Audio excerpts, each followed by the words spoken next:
Everyone talks about summer like it's supposed to be carefree. But if this season brings up money stress, body stress, family stress, or social stress, that's real too. Growth therapy can help with that. Whether it's your first time in therapy or your 50th, Grow makes it easier to find a therapist who fits you, not the other way around.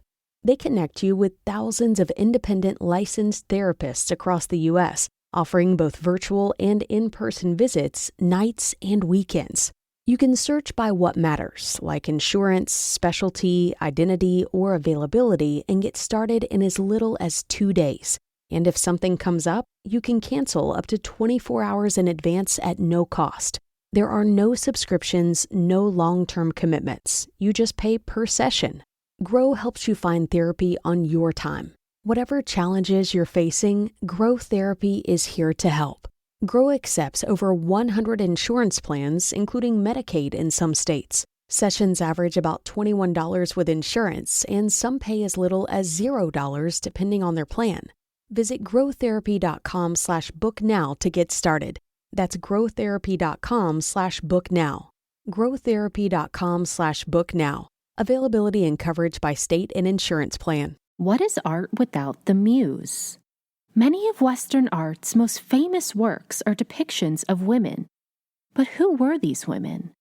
Do they have their own stories to share with the world? Hello and welcome to ArtMuse, a podcast that aims to reshape the ways in which we interpret well-known works of art by paying dues to the women whose images have been immortalized, but whose names and stories have been wrongfully overlooked. While these women's faces are familiar to viewers around the world, their identities have been largely forgotten. Together, we will appreciate these works of art from a new perspective, through the eyes of the women whose image stares back at us. Is the muse in actuality just as, if not more important than the artists themselves? And I'm your host, Grace Anna.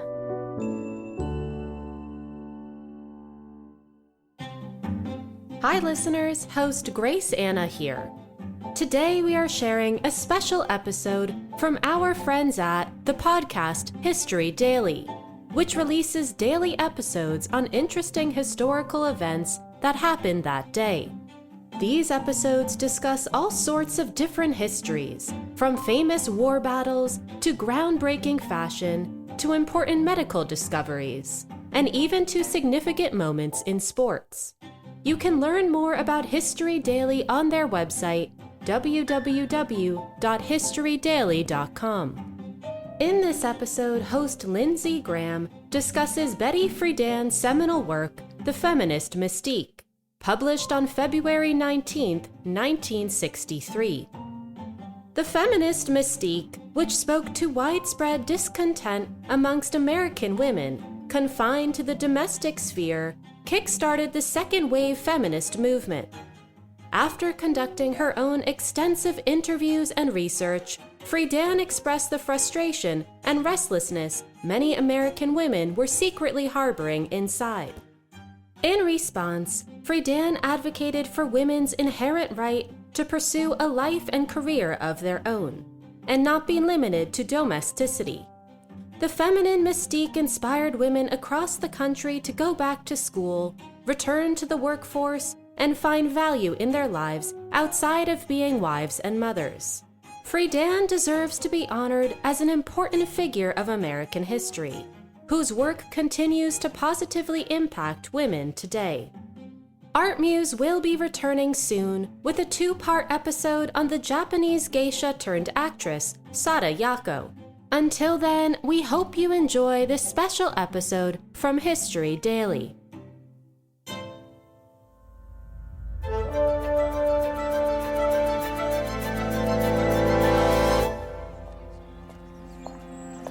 It's midsummer 1957 on the grounds of Smith College in Northampton, Massachusetts.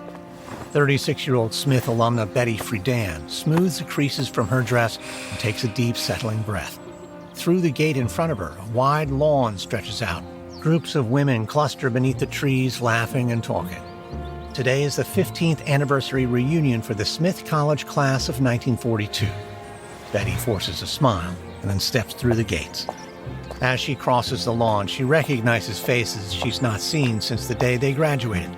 She smiles a little awkwardly, unsure of which group to join first, but then a cheerful voice calls Betty's name. A small group of former classmates waves her over. They reach for her hands in greeting. Some compliment her hair or her clothes. Someone presses a cold drink into her palm. They talk of husbands and homes, children and schools, and at first Betty just listens, sipping from her glass. But she's not here to make small talk. So eventually she puts down her drink and reaches into her purse for a small reporter's notebook and pencil. The movement draws glances and the chatter falters. Wasting no more time, Betty launches into a series of questions she's prepared earlier. She asks her former classmates who's working and who's not, who feels fulfilled, who feels restless, who feels proud of the life they're living, who feels happy. At first, the answers are careful. Everyone's fine, everyone's married, everyone's grateful. But Betty pushes for more. Some of the group drifts away. The circle tightens, and eventually, voices lower and the smiles fade. Finally, one of them admits she feels tired all the time. Another says she feels anxious. A third says she feels ashamed for wanting something more than she already has. Suddenly, the women's words are tumbling out faster than Betty can write them down. It's like a dam is broken, and Betty can't keep up with the flood. But all around them, the reunion continues as before. Glasses clink, old friends greet one another, the afternoon hums with celebration. But Betty keeps writing. Despite her nerves when she arrived here, she knows that her former classmates are just like her. Beneath their dresses and smiles and perfectly styled hair, none of them are happy. The short conversations at her college reunion gave Betty Friedan plenty to think about. They confirmed that what she has experienced in her own life is far from unique. It's in fact a common problem, but it's one without a definition or a name.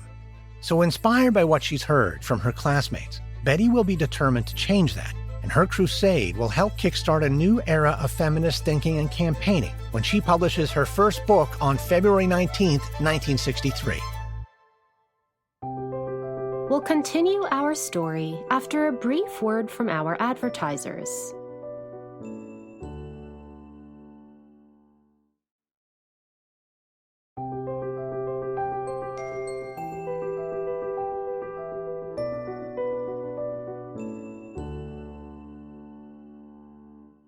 Welcome back, listeners. Now let's dive back in.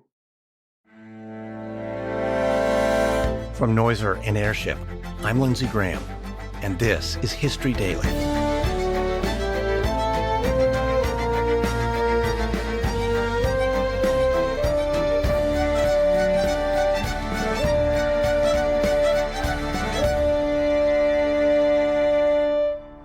History is made every day.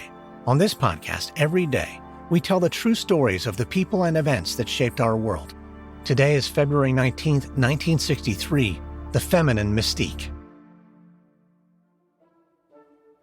It's September 1957 in Rockland County, New York, 2 months after the Smith College reunion. Sitting at her dining room table, Betty Friedan licks the flap of a manila envelope and presses it shut with her thumb. She then places it on top of a large pile of identical envelopes, all addressed in the same careful hand. Each one contains a survey with questions like, who makes decisions in the household? Do you have interests outside of your home? And do you agree with your husband's politics? It's not the kind of quiz that's printed in popular women's magazines, but Betty has always had interests and ambitions that were a little out of the ordinary. She was born in Illinois to progressive parents who believed girls should have just as good an education as boys. They ensured Betty grew up surrounded by books, and when she got older, she went to a good school. At Smith College, Betty's professors recognized her talents, and after graduating summa cum laude in 1942, she planned to go on to study for a doctorate in psychology. She moved west to the University of California, Berkeley, but not everyone in her life was as supportive as her parents had been. Under pressure from a boyfriend who resented her academic ambitions, Betty dropped out and returned east. Settling in New York's Greenwich Village, she instead built a career in labor journalism. She had long been active in left-wing politics and began writing about strikes, wages, and working conditions. She learned to listen to people and really hear what they had to say. In 1947, Betty married an advertising executive and quickly had 3 children. 9 years later, the family moved upstate to Rockland County. And while her husband continued his work in the city, Betty became a stay-at-home mother. But it didn't take long for her to grow bored with life in the suburbs.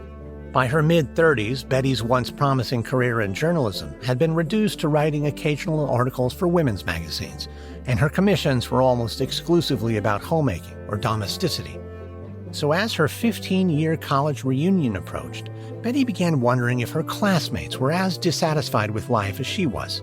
And like any good journalist, she decided just to ask. And on the college lawn that summer, she saw something she could not ignore.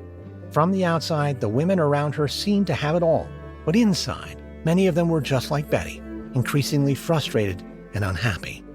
Betty's instincts told her it was worth pursuing further, so she put together a survey for her former classmates to gather more proof. Now it's ready to be mailed. Within days of sending out the envelopes, she starts getting responses. Betty stacks them up, unopened, resisting the urge to rush ahead before she has a large enough sample. But when she finally sits down to read them, she finds to her relief that the women have taken the survey seriously. The answers are long, detailed, and often sad. Betty spreads the pages across the table. She marks margins, circles phrases, draws connecting lines. Not all of the women are unhappy, but Betty notices a pattern. The women who describe themselves as most content are the ones who have resisted the stereotypical role of the housewife and mother. The women who conform most are the ones who feel the most trapped, who feel that they're wasting their potential, their education, and their lives. Betty can't ignore what she's found, and she begins to shape the material into an article, tapping back into the kind of journalism work she craves to do. She reaches out to more women through some old contacts and local community groups, steadily collecting more and more data. And when the article is written, she gives it a blunt, punchy title, Are Women Wasting Their Time in College? She sends it to her agent, who advises her to keep her expectations low. This isn't the kind of thing magazine editors are usually interested in. And as predicted, the rejections come quickly. One male editor even sends the article back with a note saying, Friedan must be going off her rocker. Only the most neurotic housewife will identify with this.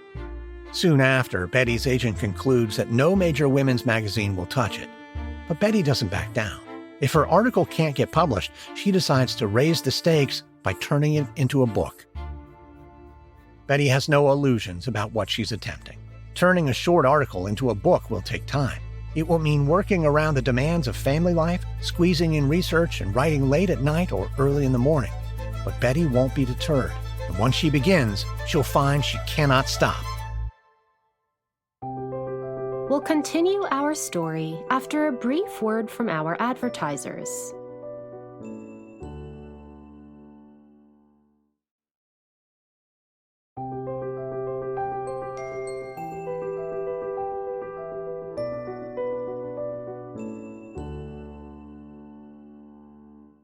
Welcome back, listeners. Now let's dive back in.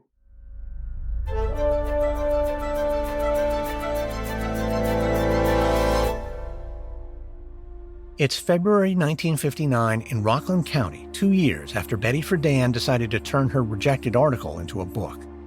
The now 38-year-old Betty draws a firm line through a sentence on a yellow legal pad.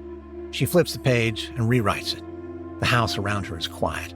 The children are at school and the baby's asleep, for now at least. So she continues to write longhand at the dining room table, filling the pages line by line. Over the past 2 years, this project has grown far beyond its original shape. Betty has interviewed white, middle-class women across suburban America. She recognizes that her interviewees are undeniably privileged in many ways. They are not uneducated. They don't suffer racial discrimination or the gnawing anxiety of wondering where their family's next meal might come from. In fact, they live in circumstances that post-war America holds up as the ideal, and yet it's clear that many of them feel empty. Betty has noticed how often the women frame this unhappiness as a personal failure. They assume something's wrong with them, and many have resorted to self-medicating to cope, drinking alone in the afternoon or taking prescription tranquilizers. Betty recognizes this reflex. She's felt the same way. But if so many women blame themselves for the same distress, then the problem cannot be individual. It must be systemic. Since Betty had that realization, her work has shifted. She believes many feminists of earlier generations promoted women's suffrage and education as a way to create better wives and mothers. Those campaigners achieved some great things, but they also essentially propped up the existing social structure. And now Betty is convinced it's precisely that structure which is holding women back. So in her writing, she starts questioning wider American culture more deeply.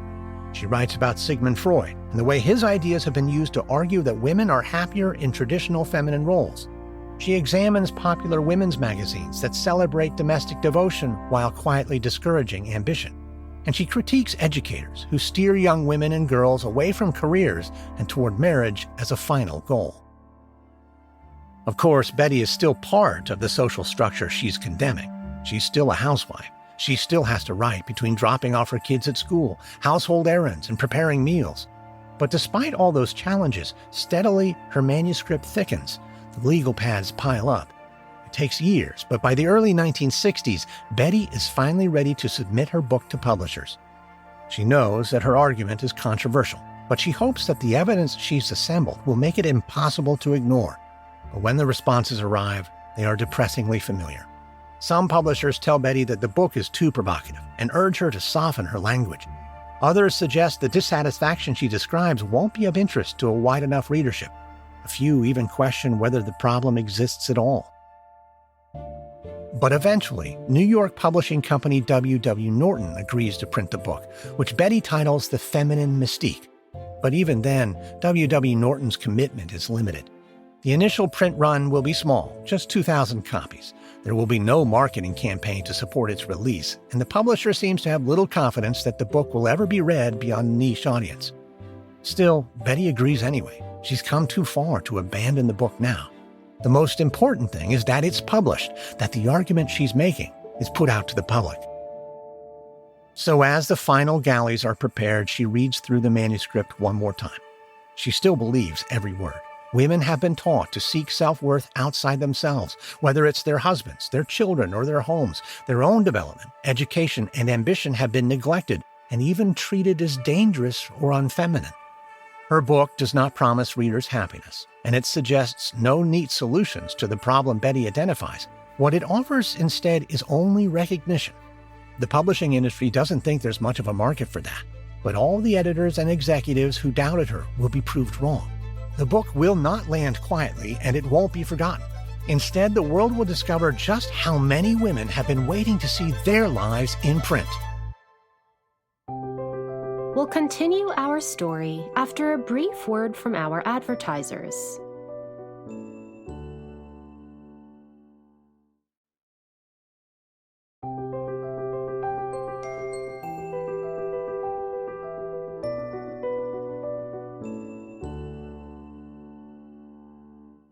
Welcome back, listeners. Now let's dive back in.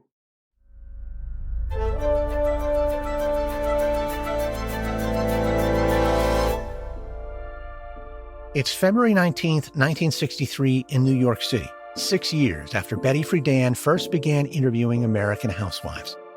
Betty pauses beside a newsstand as the morning crowd streams past her along the sidewalk. She buys a copy of the New York Times and flicks deliberately to the book review section, scanning column after column until she reaches the piece she's looking for. The review of The Feminine Mystique is unsparing. The New York Times critic dismisses the central claim in Betty's book, arguing that women's dissatisfaction reflects individual weakness rather than any cultural constraints. If the women Betty interviewed are unhappy, they have no one to blame but themselves. Betty shakes her head. By now, that argument is an all too familiar one. Editors have been raising similar objections for years. Even now her book has been released, senior figures at her own publishing house have been careful to distance themselves from the book. But the reactions Betty is more interested in are those of her readers, because not long after publication, letters started arriving for Betty. Women wrote to her to say that the book has named feelings they once believed were shameful. Some admit they thought something was wrong with them. Others say they had assumed that they were alone. Book sales climb quickly. The initial print run is soon exhausted, and more copies are ordered. Women read it on buses, in bedrooms, and late at night after their households have gone quiet. They start sharing the book, and talking about the book, they begin to describe their own feelings, not as a weakness or something to be ashamed of, but as a condition shaped by American culture, law, and expectations. Not everyone sees themselves reflected in the book. Many point out that Betty has focused on white, middle-class interviewees, and she's left the experiences of women of color and the working class largely unexamined. But Betty's book is just the start. In the years that follow, others will expand on her arguments and research. This second wave of feminism will look beyond the narrow question of legal equality between men and women to shift the focus toward creating a level playing field in people's everyday lives, at work, in education, and in the home.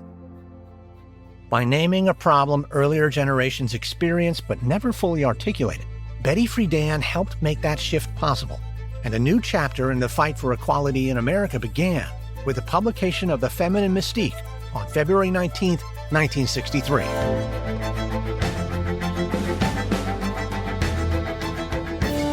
Next on History Daily, February 20th, 1939, thinly disguised as a demonstration for true Americanism, a Nazi rally takes place in Madison Square Garden.